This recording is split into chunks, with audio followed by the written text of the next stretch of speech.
L'attraction toxique entre un empathe et un pervers narcissique.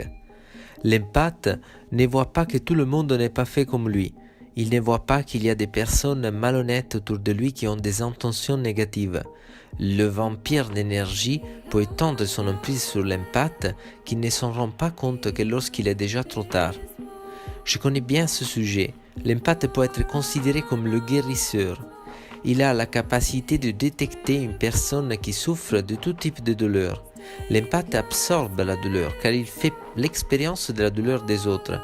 En revanche, le pervers narcissique est un être perturbé et angoissé par son passé et sa relation avec lui-même. Afin de se rassurer, il cherche à établir son emprise sur l'empathe qui devient sa victime. L'empathe peut créer une relation avec le pervers narcissique afin de soulager sa douleur. Alors le pervers narcissique vampirise son âme et son énergie vitale. Cela cause beaucoup de confusion car l'empathe a du mal à comprendre que le pervers narcissique est très nocif. L'empathe se met souvent à la place de l'autre en oubliant que certaines personnes pourraient être malhonnêtes. Au contraire, le pervers narcissique nie les émotions des autres car il est incapable d'éprouver ces émotions-là lui-même. Il ne peut pas éprouver d'empathie, mais il est passé maître dans l'art de la comédie. C'est un excellent acteur. Les pervers narcissiques sont des manipulateurs. Ils essayent donc de s'élever au-dessus des autres et d'exercer un contrôle. Cela signifie que plus les empathes leur donnent de l'affection et de l'amour, plus le pervers narcissique devient fort. Cela signifie également que les empathes peuvent facilement devenir leurs victimes. Ensuite, le pervers narcissique manipule et pervertit la réalité afin d'établir son emprise sur l'empathe. Pour ce manipulateur, l'autre n'existe pas. Sa différence est niée. Le pervers n'aura de cesse de réduire l'empathe à l'état d'objet pour le faire coïncider avec la vision qu'il a de lui.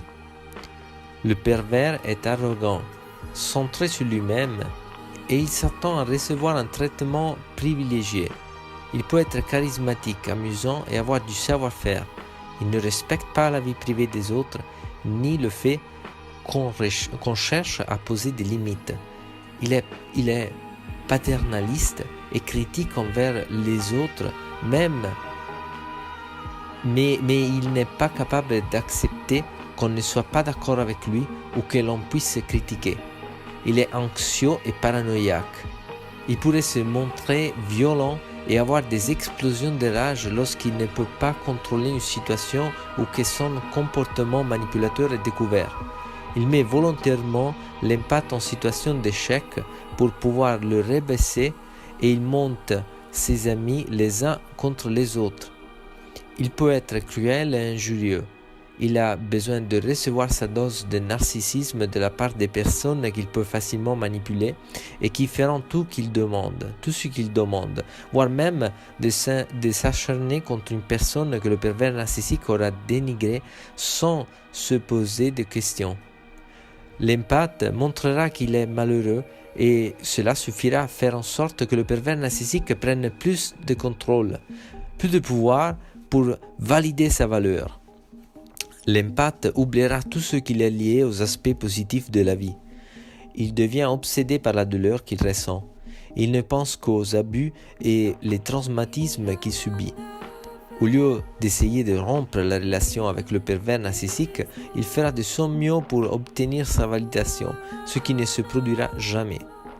La seule chose qu'un empathe puisse faire pour se libérer est de rompre tout lien avec le pervers narcissique.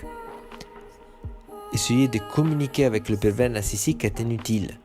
Un empathe doit comprendre à ce stade que la relation ne va nulle part. Il est presque impossible de construire une relation saine avec un narcissique.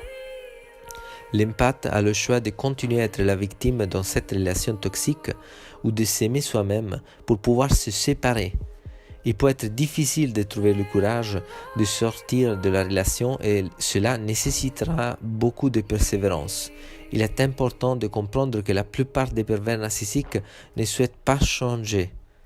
Par conséquent, Si vous attendez quelque chose d'un narcissique, vous perdez votre temps et votre énergie.